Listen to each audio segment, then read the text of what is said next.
सब खुला था, साफ था और जादुई था। राजकुमारी जब अपने सिंहासन पर विराजमान हुई तो राजकुमार, पद्मिनी और अन्य सुंदरियाओं सीधे उसके सामने जा खड़े हुए। राजकुमारी की आंखों में चमक आ गई। अब वो राजकुमार उसके लिए कोई अजनबी नहीं था, बल्कि उसका अपना था। उसने पद्मिनी को देखते ही पहचान लिया, मुस्कुरा उठी। राजकुमार ने एक और सुंदर स्त्री का परिचय दिया। राजकुमारी ने उसका भी स्वागत किया। अब वो बाग उन अनमोल मेहमानों की उपस्थिति से और भी जगमगा उठा। राजकुमारी ने स्वयं उनके ठहरने की व्यवस्था कर दी थी। उसने मुस्कुराकर कहा, मुझसे मिलने और मुझे विदा देने के लिए मेरी सखियां बहुत आतुर हैं। कल सभी एक साथ इस बाग में इकट्ठी होंगी। परसों हम लोग यहाँ से प्रस्थान करेंगे। राजकुमार ने प्रसन्नता से सिर हिला दिया। पद्मिनी भी मौन रहकर सब कुछ महसूस कर रही थी, मानो उसका मन अब हर क्षण को संजो लेना चाहता हो। अगले दिन बाग की शोभा देखने लायक थी। दूर दूर से आई सभी छोटी बड़ी परियां इकट्ठी हो चुकी थीं। इंद्रलोक मानो इस धरती पर उतर आया हो। राजकुमार ने सबका मन मोह लिया था और पद्मिनी, उसने तो जैसे सब पर जादू कर दिया था। उसके सौंदर्य को देखकर परियां भी अभिभूत हो उठीं,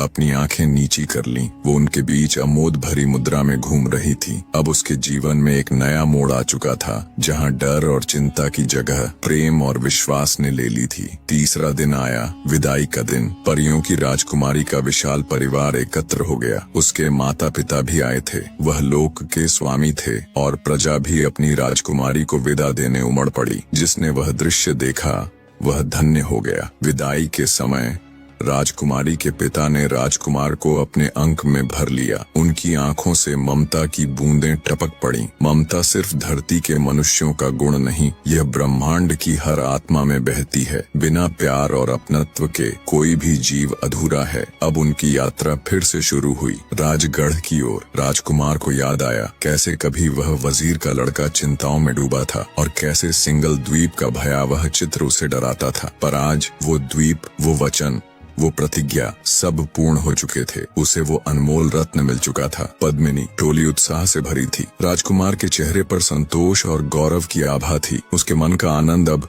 शब्दों में नहीं, उसकी आंखों की चमक में दिख रहा था। कहावत है, जीवन की सबसे बड़ी उपलब्धि सफलता होती है और जब वह ना मिले तो इंसान महसूस करता है कि वह पराजित हो गया। लेकिन राजकुमार ने प्रतिज्ञा की थी पद्मिनी को लेकर लौटने की, और आज वो न सिर्फ सिंगल द्वीप तक पहुंचा, बल्कि एक अदृश्य दुर्ग को भेद कर पद्मिनी को लेकर वापस लौट रहा था। यह सिर्फ सफलता नहीं थी, ये एक चमत्कार था। वो सबसे छोटा था, राजा का सबसे लाडला बेटा। उसके चले जाने के बाद ना कोई खोज, ना कोई खबर। उसके पिता की हालत कैसी हुई होगी, ये सोचकर उसका मन भी भारी हो गया। और जिस भाभी की बात से उसका वनवास शुरू हुआ था, अब सब कुछ बदल चुका था। राजकुमार का मन पिता से मिलने की कल्पना में भीग गया, पर उसी क्षण पद्मिनी की ओर देखते हुए वो मुस्कुराया। अब तो मेरे अंदर आनंद का सागर लहरा रहा है। तुम मिल गई पद्मिनी, मैं धन्य हो गया। राजकुमार के इन प्रेम भरे शब्दों को सुनकर पद्मिनी भावुक हो गई। उसने कोमल स्वर में कहा, माता पिता की याद तो मुझे भी हर पल सताती है, लेकिन जो सौभाग्य मुझे मिला है उसे भूलूं तो मैं सबसे बड़ी अपराधिनी बन जाऊंगी। उसकी आंखें चमक उठीं, चेहरे पर एक देवत्व सा तेज आ गया। राजकुमार भी भावों में बह गया। पद्मिनी, तुमसे बड़ा सौभाग्य तो मुझे मिला है, क्योंकि तुम्हें कोई भी राजकुमार पा सकता था, लेकिन तुम्हारा प्यार हर किसी की किस्मत में नहीं होता। अब दोनों के बीच कोई दुविधा नहीं थी, न कोई डर, न कोई दूरी। अब उनके सामने सिर्फ एक सपना था, मिलकर जीवन को जीने का। चलते चलते रास्ते में उन्हें एक विशाल सरोवर मिला। जब पहली बार यहाँ से गुजरे थे,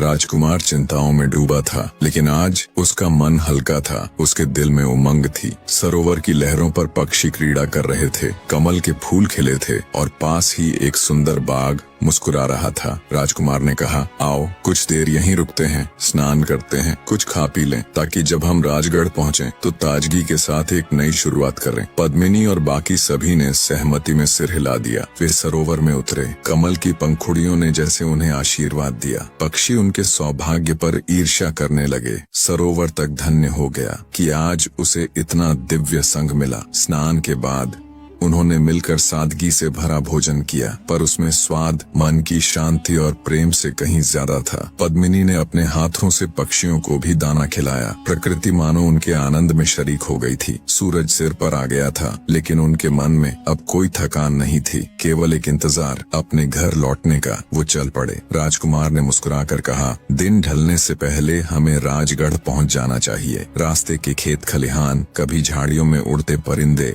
कभी किसी टहनी से झांकते हिरन, हर मोड़ पर प्रकृति जैसे उनका स्वागत कर रही थी। एक खुली जमीन में हिरणों का झुंड अपने शावकों के साथ कूद फांद कर रहा था। पद्मिनी की नजर उन पर टिक गई। कितने प्यारे हैं ये, क्यों न एक को साथ ले चलें? राजकुमार हंस पड़ा। नहीं पद्मिनी, मैं सीता हरण की कहानी भूल नहीं सकता। पद्मिनी भी खिलखिलाई। घबराओ नहीं, अब मैं कहीं नहीं जाऊंगी। कितनी कठिन साधना के बाद तो मिले हैं हम। थोड़ी ही देर में राजगढ़ की सीमा पर पहुंचते ही एक गूंज उठी। राजकुमार लौट आए हैं। खुद राजा वहां उपस्थित थे। पूरी प्रजा जमा थी, हर आंख इंतजार से भरी हुई। राजकुमार को देखते ही राजा दौड़ पड़े और उसे गले लगा लिया। पिता और पुत्र मिलन की उस घड़ी में दोनों की आंखें नम थीं और बच्चे फूलों की बारिश कर रहे थे। महल की रानियां आरती की थाल लिए दरवाजे पर खड़ी थीं। धीरे धीरे राजकुमार ने अपने प्रियजनों और पद्मिनी संग महल के द्वार पर कदम रखा। आरती की लौ, अगरबत्ती की महक और उत्सव का शोर, सारा महल